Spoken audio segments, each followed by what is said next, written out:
Well, let's see how we're opening up here on a Monday. We currently have the corn market, as predicted overnight, lower. We're following through on that Globex trade. In fact, we may be adding to the downside a little bit, heading into the big report coming out at noon Eastern and at 11 o'clock Central Time today. On the corn, we have that September contract now trading lower by 6 cents. We're at 404 1/4, and December down 5 3/4 at 412. On the soybean trade today, lower there too. We have September down 7 1/2 at 871 1/2, and November down 7 1/4 this morning. We're at 884 1/4. Moving on to the wheat in Chicago wheat today, currently down about 5 at 494 1/2. Let's move on to Kansas City here. In Kansas City, we have September down 6. We're trading at 411 per bushel. And in the Minneapolis wheat on that September contract, we've been trading mixed over here in mini wheat. On both sides have been changed since the overnight trade. I want to go to the phone and welcome Dewey Strickler of AgWatch Market Advisors. He's based in Franklin, Kentucky. Lots of pressure in the grain markets here today. I don't know for sure. It's hard to gauge, Dewey, if it's more tentative trading ahead of the big report coming out later today, or if it's just flat out because there's some rain in the Midwest currently moving into Illinois. Well, I think, you're right on both counts here. The rain is going to pressure the grain a little bit here, no doubt about that. But also, too, last week we had 2 or 3 days up in the grain market going into the weekend. So I think you're not seeing that buying here now until after the report comes out.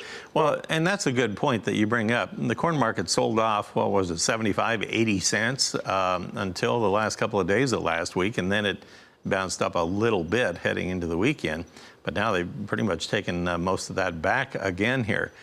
Where does that put us in the stance heading into that report? For example, what about those commodity funds? You have a commitment of traders report that came out on Friday, right? How are they positioned now? Well, for the past several weeks, the commodity funds have been relatively inactive in the market, and that has surprised me here somewhat. They just have some rather modest positions on here, and I think really they're sort of waiting to see what's going to happen with the developments in China, see what's going to happen here regarding the report today. Okay, when you look beyond the report, I mean, we have a little bit of weather to talk about, and we're talking about it today, but what else is going to be impacting the market here? I mean, we're at the point where, if the corn is already pollinated, it's not like you can make more of those ears pollinate. I mean, it's already predetermined how many kernels will have for a maximum, I should say, on that ear count. Yeah, the thing is, we're running at least 2 weeks behind in a lot of areas in the upper Midwest. Right now, we've just got to get the report out of the way here. Once we do that, then I think we'll start looking a little more at progress, where we stand regarding development, and also we got to look at exports. Exports have been slipping here for the past few weeks, so we need a little bit of friendly news out of the report here today. Okay, we'll come back and take a look at this livestock trade. Fasten your seatbelt. Lots going on there, and we'll come back and cover that with Dewey Strickler next. Well, we're talking with Dewey Strickler right now. He's with AgWatch Market Advisors. He is based in Franklin, Kentucky.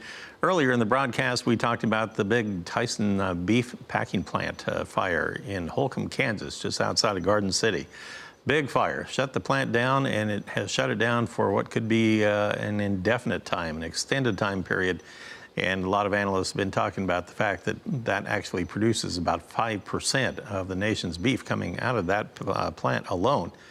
And Dewey, let's take a look at what's going on in the live cattle and feeder cattle market. They were called sharply lower today.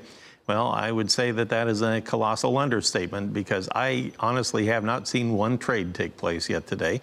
On the live cattle, just lock limit down, and you can tell that we have the highs and the lows all matched up. That means there has been really no trade other than at that level if we did have any contracts take place. So everything $3 lower on live cattle all across the board.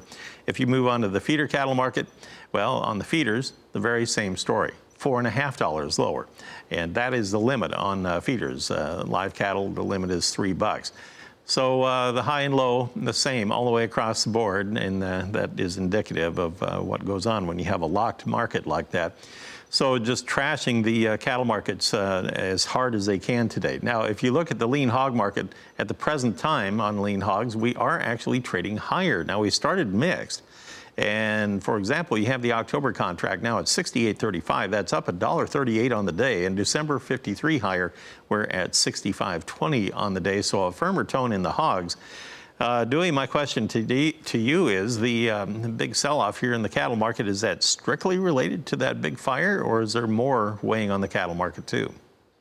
I think there's more weighing on the cattle market. Eventually, that fire will be supported to the cattle because it's going to take cattle off of the market here for a while. It's going to tighten things up a little bit.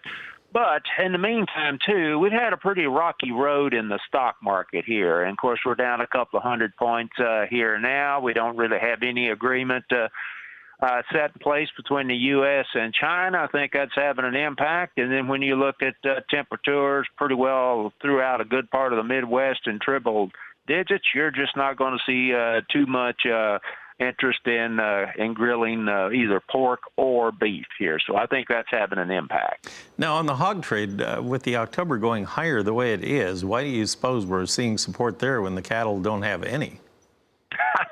That is a good question here. I would say one thing is that, the market took a pretty hard beating here like last week. We got the October contract down to about 61.50, and I think what it is, it's just a matter that the trade just doesn't want to push it down very much more here right now. Probably going to have to get a little bounce in the market before I think you're going to gather any selling interest.